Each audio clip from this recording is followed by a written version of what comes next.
Welcome to week 3 of Vital Signs. This week we're actually not going to be learning about a vital sign. We're going to be learning about metabolism. And the reason that we're taking a break from vital signs to think about something like body metabolism is the fact that metabolism underlies what's going on with body temperature regulation and respiration rate. So we can't really get into studying and thinking about and learning about respiration rate and body temperature until we have some key concepts about metabolism under our belt. So today, we're talking about metabolism. We'll have a demonstration where you can actually see some changes in a subject's body metabolism. And then hopefully this will give you an understanding for what's going to come up in subsequent weeks when we look at body temperature and respiration rate. So, I know that metabolism is one of your favorite topics.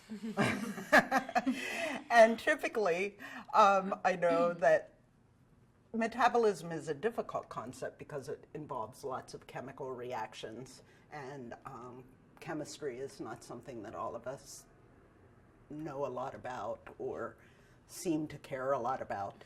But we have to talk about some of the generic reactions and pathways that underlie metabolism, just so we can understand how fuels are being used in the body and what's really happening when your cells are doing their work.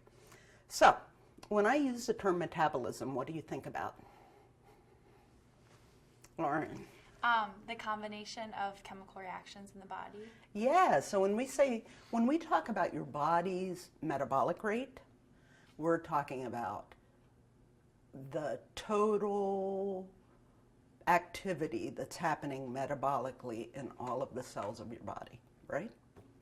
And if we had to think about what kinds of activities are happening metabolically, what would they be?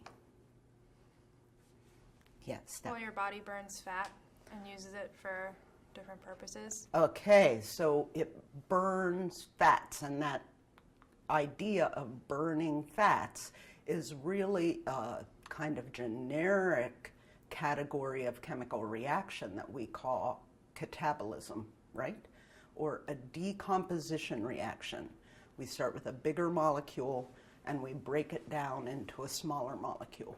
And there are lots of decomposition reactions that go on in your body all the time, right? And we'll get back to that in a minute.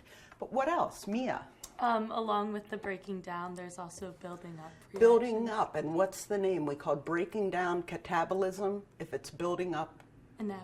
Anabolism. So we have catabolic reactions, which are the breaking down, and then we have anabolic reactions, which are the building. We take smaller substrates, we call them, just smaller building blocks, and we put those substrates together to make bigger molecules.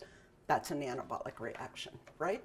So if we think about Lauren's definition of metabolism, then we can say that your body's metabolism is made up of catabolism and anabolism, and the sum total of all of those chemical reactions is your body's metabolic rate, right? That's easy, right? Okay, now I want to get back to Steph's idea of burning fats.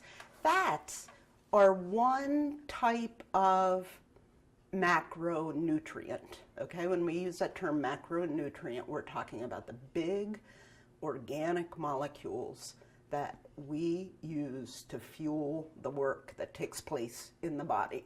So fats are one of those molecules. What are the other two macronutrients? Lauren? Carbohydrates and proteins. Excellent. Carbohydrates and proteins. So now let's think about those three macronutrients and think about them in the context of catabolism and anabolism, okay? So we eat a diet that contains those macronutrients, and it's the job of the digestive system to digest those macronutrients into smaller building blocks, right? And we have to digest those macronutrients because molecularly they are too big to absorb across the wall of the digestive tract. So we have to break them down into smaller molecules so that we can absorb them, right? So when we take in carbohydrates, they would be sugars or starches. Your digestive system will break them down into simple sugars, right? And we absorb them. Okay. If we eat proteins in our diet, the digestive system breaks them down into their small building blocks. What are they? Amino acids. Exactly, amino acids. So we eat proteins, but what we really absorb is amino acids. And then we have, what's left? Lipids. Lipids. What happens to them in the digestive tract? We break them down into, we have an idea, Mia? Glycerol and fatty acids. Monoglycerol and fatty acids, which we can then absorb. A weird little thing happens in the wall of the digestive tract. The epithelial cells actually put the monoglycerides and fatty acids back together into a triglyceride molecule so that we then absorb it into the body as a triglyceride, right? That's a strange little thing. But so that's catabolism, and really chemical digestion of the foods we eat is a catabolic reaction, and it enables us to break down big macronutrients so we can get them into the body. Now, after the nutrients get into the body, eventually, by one route or another, we'll get them into the blood, right? And the nutrients float around through the body in the blood. And as they're floating around, we think of them as being part of the nutrient pool, right? So the cells of your body could take up the nutrients that they need out of the nutrient pool and use them, right? And during digestion, what happens is we digest and then absorb new nutrients into the nutrient pool, right? So, do any of you go to swimming pools ever? Or do you go to the beach on a crowded weekend on a hot summer day? You know how crowded the water is when it's really hot outside? Yeah. That's what happens in our blood while we're absorbing nutrients, right? The nutrient pool fills up. And then, we don't eat for a few hours. The nutrient pool starts to empty as cells pick up nutrients and use them to fuel their metabolism. That's pretty cool, I think.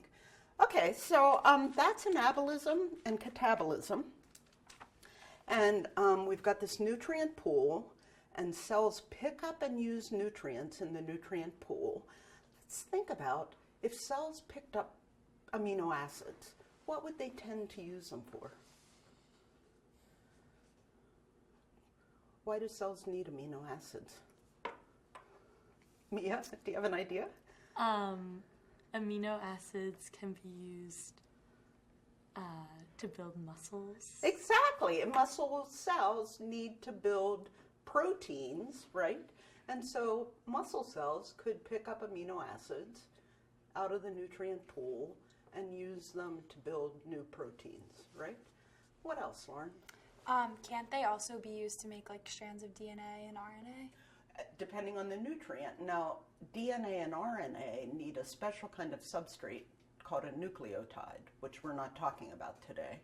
But yes, that would definitely be something going on in the nutrient pool too. What else? So what other things are in the nutrient pool? Simple sugars are in there. Cells are going to pick up simple sugars. What are they going to do with them?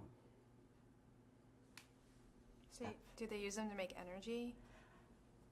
Yes. Now, what does that mean? They use them to make energy.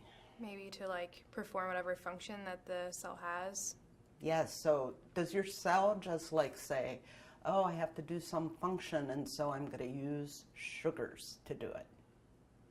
What's your cell have to do with those simple sugars? The simple sugars combine with other things, and at the end of the cycle, ATP comes out. Okay, so yeah, so that's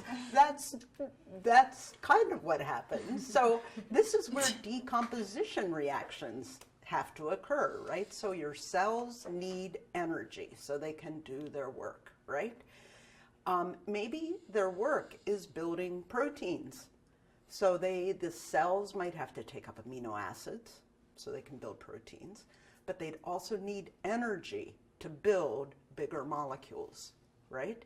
And so they might also be picking up energy so they can build bigger molecules. But the thing is, we can't use simple sugars. We can't use carbohydrates directly to perform an anabolism in the cell. We can't use carbohydrates directly to do any kind of cell work, but we can use the energy in carbohydrates to create ATP, right? So there's a generic term that we use to describe that ability to take carbohydrates and convert them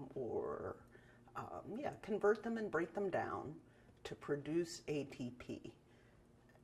Does anybody know that term? Glycolysis? Well, that's one stage of this big, long process. Cellular respiration. Exactly. So cellular respiration is what's going on in the cells that allows them to take a macronutrient and convert it into ATP, right? And ATP is important. Why? Because we think of it, if you have to give things a really broad name, you'd say ATP is the energy currency of the cell. And what we mean by that term, energy currency, is that your cells can use ATP to do work, okay? They can't use simple sugars directly to do work. They can't use proteins or amino acids directly. They can't use lipids directly, but they can convert any one of those macronutrients to ATP by way of cellular respiration.